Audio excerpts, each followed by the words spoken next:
Hello, this is Enigma, and I want to present to you today a fun build I used for my last playthrough. It's the Knife Master build, and it focuses on using dagger and knife based weapons. Of course, for close range, this is mostly the different daggers and great knives, and then also throwing knives for a bit more range. So the main focus of this build was parrying, with the parrying dagger and the misericord, which has the highest crit damage in the game.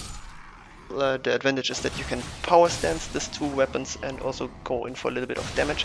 But on the other hand, the parrying window is a little bit more difficult, a little bit more tight than with the buckler or with the golden parry on a shield. And yeah, so you have to get used to the timing a little bit, but it's also fine, and it feels really rewarding. It also looks badass to approach like a really big enemy like a Crucible Knight with just two daggers and then yeah, really destroying with some nice critical parry hits. In addition to this, I also used daggers with different status effects, because with the daggers you can get a lot of hits in, and this makes it very fast to proc status effects to really increase my damage output. I used the Reduvia for bleed, and I used the poison infused great knife for poison. And also, if I want to take down some like bigger enemies like dragons, I use the Scorpion Stinger for Scarlet Rot. And if you want to go really hard on the Scarlet Rot, then you can also infuse the Misericord with Rot Grease and power stances with the Scorpion Stinger, and then you can proc Scarlet Rot quite fast. Switch over to the Reduvia and the Poison Infused Great Knife, and then you can stack poison on it as well. And then you have the double dot damage and can go for some bleeds, and this can destroy enemies quite fast.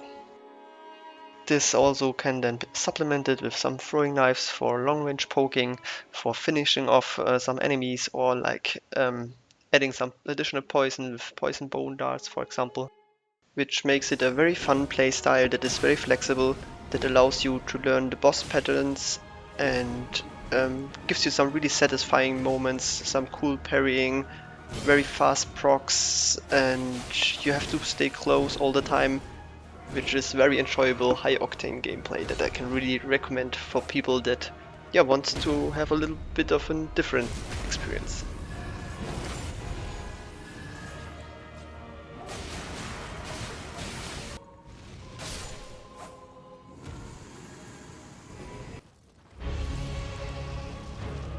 But of course this build has some weaknesses. It's meant to be more of a fun challenge run build and not really something overpowered.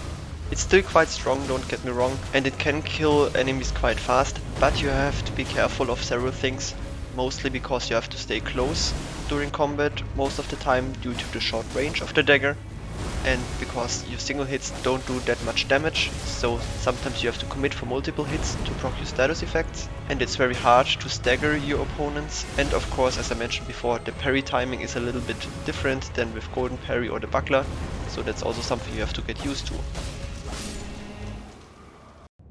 So for more details into the build I used, or that you can use, in theory you can use a variety of different daggers, like magic daggers or faith-based daggers. I focused on Dex Arcane because I think that it goes very well with the high parry damage and with status procs, but you can do a lot of different things. Same goes for the talismans. If I wanted to go for parries, I used the dagger talisman to increase my critical damage, and the Assassin's Crimson Dagger for health regeneration after critical hits. To stay true to the Knife Master playstyle, I try to avoid using Ashes of War, because I think most of them don't fit into the theme that well.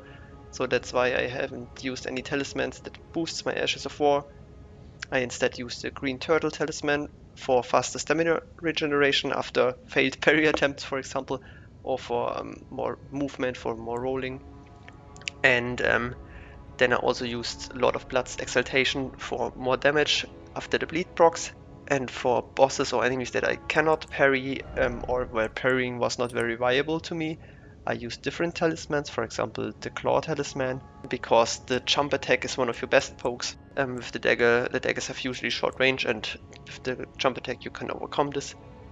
Or Wingblade talisman, and then I used some defense boosting talismans depending on the situation. In theory, you could also use this build in PvP, but I wouldn't really recommend it mostly because of the short range of the daggers and the more difficult parry timing, which is both especially annoying with bad connections and makes it very unforgiving. If you still want to use a similar playstyle, I would then use the buckler or a shield with golden parry instead. So what do you think of this build? Do you have any suggestions to spice it up maybe even more, or like maybe some interesting twists that you would add? Then just leave a comment and I'm happy to discuss. Have fun!